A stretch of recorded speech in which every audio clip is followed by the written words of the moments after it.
The September rain drummed against the stained glass windows of St. Matthew's Cathedral as I sat in the back pew, wearing the only black dress I owned.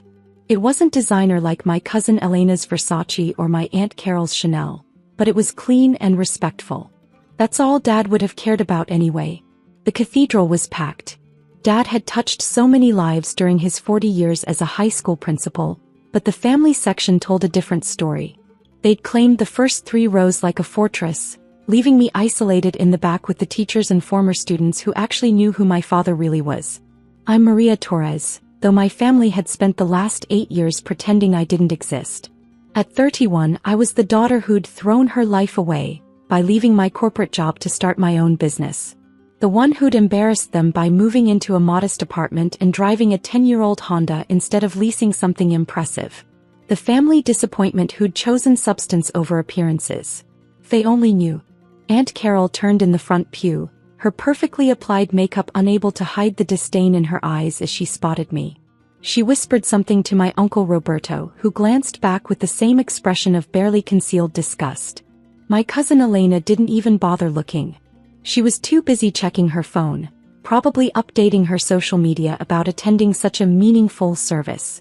The priest's voice echoed through the cathedral as he spoke about Dad's dedication to education, his love for his students, his commitment to helping underprivileged kids find their path. Everything the family had rolled their eyes at during Sunday dinners, calling it throwing good money after bad causes. I touched the small silver cross at my throat, the one Dad had given me for my confirmation. The one piece of jewelry I never took off even though it wasn't worth more than $50. Unlike the diamond tennis bracelet Elena was wearing, it had actual meaning. As the service progressed, I found myself remembering the last conversation I'd had with Dad, just 2 weeks before his sudden heart attack. We'd met at his favorite diner, the one where he'd taken me for pancakes every Saturday morning when I was little. "I'm proud of you, Mija," he'd said, stirring sugar into his coffee with hands that had graded thousands of papers over the decades. "You're doing something real, something that matters." The family hadn't understood why I'd walked away from my 6-figure job at Morrison & Associates to start Torres Solutions, a consulting firm that helped small businesses navigate technology transitions. They saw it as throwing away success. Dad saw it as building something meaningful. "Your mother would be proud too," he'd added, his voice soft. "Mom had died when I was 16, and Dad had raised me alone while teaching full-time and earning his master's degree at night. The family had considered his struggle beneath them even then. Now watching them perform their grief for the packed cathedral, I felt that familiar mixture of sadness and anger. They'd barely visited Dad in his final years, too busy with their country club memberships and charity galas to spend time with a public school principal who lived in a modest house and drove a 12-year-old Camry. The priest concluded his remarks and invited family members to share memories. Uncle Roberto stood first, adjusting his expensive suit as he walked to the podium. His voice boomed through the sound system as he painted a picture of his beloved brother that bore little resemblance to the man who'd actually raised me. "Eduardo was a pillar of our community," Roberto declared, his politician's smile gleaming under the cathedral lights. "A man who understood the importance of family values and financial responsibility." I had to bite my tongue. This was the same man who'd told Dad that teaching was a waste of his potential, and that he should have gone into real estate like the rest of the Torres men. Elena spoke next, her voice trembling with what I assumed was practiced emotion. She talked about Uncle Eduardo's wisdom and how he'd always encouraged the family to pursue excellence. The same uncle she'd complained about to anyone who'd listen, calling his house embarrassingly small and his car a piece of junk. Finally, Aunt Carol approached the podium. At 58, she was the family matriarch, the one who'd taken it upon herself to maintain the Torres image after Dad's wife, my mother, had died. She'd never forgiven him for not remarrying someone from their social circle, and she'd never forgiven me for existing as a reminder of his poor choices. "My brother Eduardo was a good man," she began, her voice carrying that particular blend of condescension and false sentiment she'd perfected over the years. "But he was also stubborn. He had ideas about success that didn't always align with reality." I shifted uncomfortably in my pew. Even at Dad's funeral, she couldn't resist taking shots at his choices. "He believed in helping others, sometimes to his own detriment," Carol continued. He gave and gave even when it meant sacrificing his own financial security. It's a cautionary tale about the importance of practical decision-making. The coded message was clear. Dad had been a fool for choosing teaching over money, for helping students instead of building wealth, for raising a daughter who'd followed in his impractical footsteps. As she returned to her seat, I felt the familiar burn of rage in my chest. 8 years of family dinners where they dismissed my business as playing with computers. 8 years of Christmas gatherings where they'd asked when I was going to get serious about my career. 8 years of watching them treat Dad like a well-meaning failure while living off trust funds their grandfather had built through actual hard work. The service concluded with a final prayer, and the family began filing out for the reception at the country club. I hung back, letting them pass without acknowledgement. I wasn't invited to the reception anyway. Aunt Carol had made that clear when she'd called to inform me about the funeral arrangements. "We thought it would be best to keep things simple," she'd said, her voice dripping with fake concern. "You understand how these things can be complicated with family dynamics." What she'd meant was that my presence would be embarrassing. The family failure mingling with their important friends, reminding everyone that Eduardo Torres had raised a daughter who'd chosen substance over status. I was gathering my purse when the funeral director approached. Thomas Mackenzie had been handling services at St. Matthew's for 30 years, and his expression was carefully professional as he walked down the aisle toward me. "Excuse me," he said quietly, glancing around to make sure we weren't overheard. "Are you Maria Torres?" I nodded, wondering if there was some paperwork issue with Dad's arrangements. "I wanted to speak with you privately," he continued, his voice taking on a more personal tone. "About the funeral expenses." My heart sank. Had Dad left unpaid bills? Was I going to have to scramble to cover costs I couldn't afford? The business was doing well, but I still lived modestly, reinvesting most of my profits back into growth. "There's been some confusion," Mackenzie said, pulling out a folder. "Your family seems to believe they're responsible for the costs, but our records show that everything was prepaid by you 3 months ago. The entire service, the flowers, even the reception at the country club." I stared at him, my mind racing. 3 months ago, I'd gotten a call from Dad's doctor about his heart condition. The prognosis had been serious but not immediately life-threatening. I'd made some calls, taken care of some arrangements, but I'd done it quietly. Dad would have been furious if he'd known. "The amount was quite substantial," Mackenzie continued. "The full cathedral service, premium arrangements, catering for 200 people. Nearly $40,000 in total." Before I could respond, I heard the sharp click of expensive heels on marble. Aunt Carol was walking back up the aisle, her face twisted with the particular expression she reserved for dealing with unpleasant necessities. "Maria," she said, her voice barely concealing her irritation, "you need to move along. We have a reception to attend, and this isn't the place for lingering." She glanced at Mackenzie with the dismissive look she used for service workers. "Thomas, thank you for everything. The family will settle the final expenses this week." Mackenzie looked between us, clearly uncomfortable. "Actually, Mrs. Rodriguez, that's what I was just explaining to Ms. Torres. The expenses have already been covered." Carol's perfectly arched eyebrows drew together. "Covered by whom?" "We haven't sent payment yet." "By your niece," Mackenzie said simply. "Miss Torres prepaid everything 3 months ago." The silence that followed was deafening. Carol's face went through a series of expressions: confusion, disbelief, and finally something that looked like panic. "That's impossible," she said, her voice rising slightly. "Maria doesn't have that kind of money. She works with computers or something." I felt the familiar sting of her dismissal, but this time it was followed by something else. A calm, cold satisfaction that I'd been building toward for 8 years.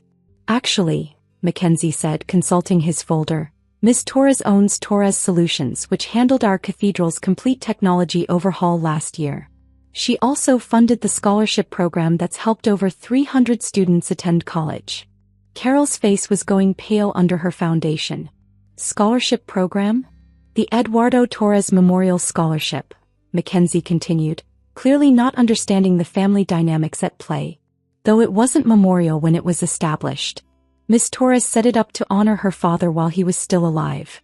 $500,000 endowment, renewable annually." The folder slipped from Carol's manicured fingers, scattering papers across the marble floor. I watched her scramble to pick them up, her designer dress not designed for such practical movements. $500,000, she whispered. I looked at Mackenzie, then at my aunt's shocked face and made a decision. 8 years of being treated like a failure. 8 years of watching them dismiss Dad's choices and mine. 8 years of quiet condescension and barely concealed contempt. Actually, I said, my voice steady and clear, the scholarship is just one of several programs Torres Solutions funds. We also support the technology initiatives at 5 local schools, the Small Business Development Center downtown, and the community college's coding boot camp. Carol struggled to her feet, papers clutched in her trembling hands. How much money are we talking about? Mackenzie looked confused by the question, but I decided to answer it directly.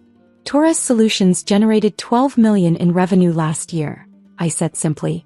We're expanding into 3 new markets next quarter. The sound Carol made was somewhere between a gasp and a choke. She stared at me like I'd suddenly sprouted wings. $12 million, she repeated weakly. In revenue, I clarified. Net profit was about 30% of that, though most of it gets reinvested in community programs or business expansion. Mackenzie was looking between us with growing understanding. Perhaps we should continue this conversation somewhere more private? But Carol was still staring at me, her brain clearly struggling to process this information. But you live in that tiny apartment. You drive that old car. I live below my means, I said simply.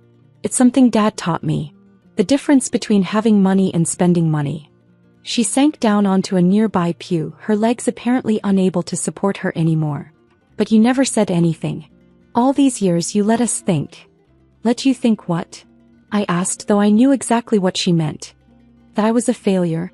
That I'd thrown my life away? That Dad's values were worthless. The cathedral fell silent except for the continued drumming of rain against the windows. Mackenzie excused himself quietly, leaving us alone in the vast space. Your father, Carol began, then stopped. He knew. Of course he knew. He helped me write the business plan. He was my first investor, actually. Loaned me $5,000 from his savings to get started. Carol's eyes were wide with something between shock and horror. $5,000? Which I paid back with interest within 6 months, I continued. Along with a 10% stake in the company which he held until he died. His shares are worth about $800,000 now. She made that choking sound again. $800,000? The lawyers are still working out the details, but Dad's will specifies that his stake should be used to expand the scholarship program.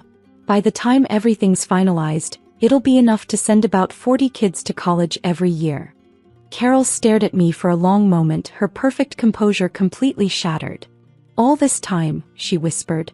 All this time you were successful, I supplied. Yeah. Just not the kind of success you recognize. I stood up, smoothing my simple black dress. I should probably get going. I have a board meeting tomorrow morning with the city council about a new education initiative. Carol grabbed my arm as I passed her pew. Maria, wait. The reception. You should come. The family will want to. Want to what? I asked, gently removing her hand from my arm. Suddenly pretend you've been proud of me all along? Act like you didn't spend 8 years treating me like an embarrassment. She opened her mouth to protest, but I held up a hand. I'm not angry, Aunt Carol. Not anymore. But I'm also not interested in playing family politics at Dad's funeral reception. I started walking toward the door, my footsteps echoing in the empty cathedral. Maria, she called after me. Please. We didn't know. I paused at the cathedral entrance, turning back to look at her. She looked smaller somehow, diminished by the revelation that everything she'd believed about success and failure had been wrong. You didn't know because you didn't want to know, I said quietly. You were so busy judging Dad's choices and mine that you never bothered to ask what we were actually building. The rain had stopped by the time I reached my Honda in the parking lot. As I unlocked the door, I saw the family emerging from the cathedral's side entrance. Elena was gesticulating wildly, clearly excited about something. Roberto had his phone pressed to his ear, probably already working his connections to figure out how much I was really worth. And Carol walked slowly behind them, still looking dazed. I drove home through the quiet streets, past the coffee shop where Dad and I had our last conversation, past the high school where he'd spent 40 years shaping young minds, past the small house where he'd raised me alone after Mom died. My apartment was indeed tiny by the family's standards. 1 bedroom, 1 bathroom, a small kitchen and living area. But it was mine, bought and paid for, with no mortgage weighing me down. The rent from the other units in the building I owned covered all my personal expenses, leaving my business income free for reinvestment and community programs. I changed out of my funeral dress and into comfortable jeans and a sweater. Dad had never cared about designer clothes or expensive cars. He'd cared about education, about helping people, about building something meaningful. Values he'd passed on to me even when the rest of the family thought they were naive. My laptop chimed with an email notification. 3 new client inquiries, 2 from local businesses and 1 from a school district 3 states away that had heard about our education technology initiatives. Torres Solutions had grown beyond anything I'd imagined when I'd first left my corporate job, but it had grown in exactly the direction Dad and I had planned. Another email caught my attention. The subject line read, "Maria from Elena." I hesitated before opening it. Elena had barely spoken to me in years, and when she did, it was usually to make some comment about my lifestyle choices. "Maria," the email began, "I can't stop thinking about what happened at the cathedral today. I had no idea about your business or the scholarship program. Roberto is furious that none of us knew, and Aunt Carol has been crying for 2 hours. I think we need to talk. Could we have coffee this week? I feel like there's a lot I don't understand about our family." I stared at the message for a long moment. 8 years of condescension and dismissal, and now they wanted to talk. Now that they knew I was successful by their standards, suddenly my perspective mattered. But as I sat in my small apartment, surrounded by the life I'd built according to Dad's values rather than their expectations, I realized something important. I didn't need their validation anymore. I'd stopped needing it the day I'd chosen to build something meaningful instead of something impressive. My phone buzzed with a text message from Mackenzie. "Miss Torres, I wanted you to know that several people from the service have asked about making donations to the scholarship program. Your father touched many lives and they'd like to honor his memory. Would you be available to discuss this tomorrow?" I smiled, typing back my response. "Absolutely. Dad would have loved that." Then I opened my laptop and began working on a proposal for the city council meeting. A new initiative to bring coding education to elementary schools across the district. Something that would help hundreds of kids learn skills they'd need for the future. Something Dad would have been proud of. Outside my window, the rain had started again, but my small apartment felt warm and purposeful. I had work to do, programs to build, students to help. The family could have their country club reception and their expensive clothes and their social climbing. I had something better.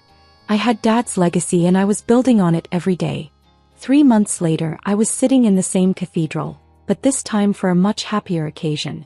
The Torres Solutions Foundation was hosting an awards ceremony for the recipients of the Eduardo Torres Memorial Scholarship.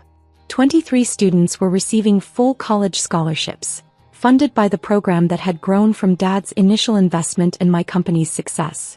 The cathedral was packed again, but this time with students, teachers, parents, and community members. People who understood that real success wasn't measured in designer clothes or expensive cars, but in the lives you touched and the futures you helped create. I stood at the podium where Aunt Carol had delivered her condescending eulogy just months before, looking out at faces filled with hope and gratitude. My father, Eduardo Torres, believed that education was the great equalizer. I began, my voice steady and clear. He believed that every child deserved a chance to reach their potential, regardless of their family's financial situation. In the audience, I spotted familiar faces. Mackenzie sat in the 3rd row, having become a friend and supporter of the foundation. Several of Dad's former colleagues were there, along with dozens of students he'd taught over the years.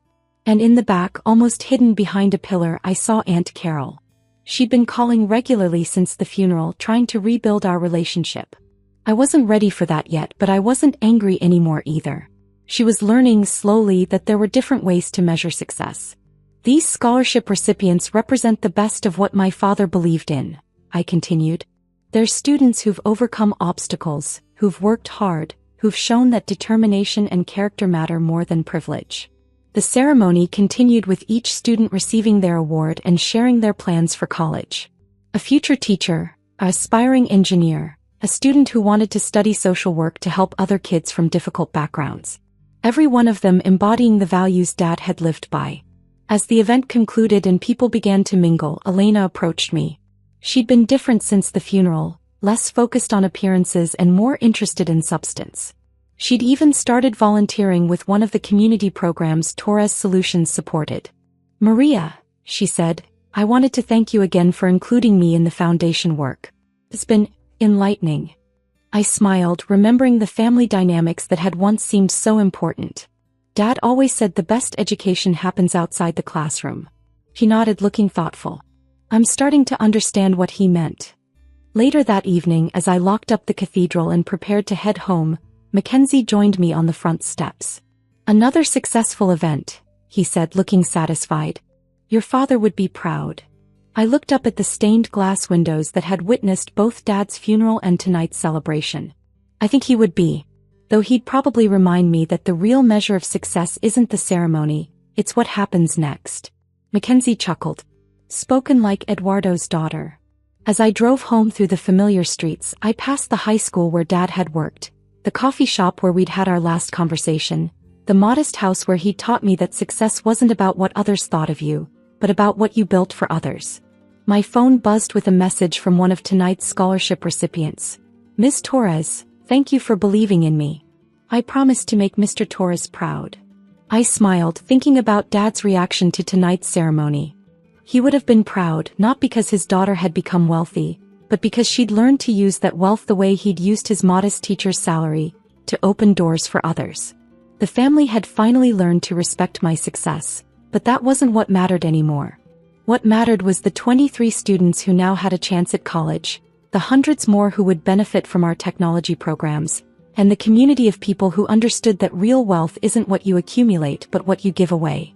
I pulled into my parking space behind the small apartment building I owned, thinking about tomorrow's schedule. A meeting with the school board about expanding our coding program, a consultation with a small business that needed help with their technology transition, and a video call with a college in California that wanted to replicate our scholarship model. Dad had been right about success. It wasn't about impressing your family or meeting their expectations. It was about building something meaningful, something that would outlast you, something that would make the world a little bit better. And as I climbed the stairs to my modest apartment, I knew that by his standards, I'd succeeded beyond his wildest dreams. Not because I'd proven the family wrong, but because I'd proven him right. The best revenge wasn't showing them I was wealthy. It was showing them that their definition of success had been wrong all along.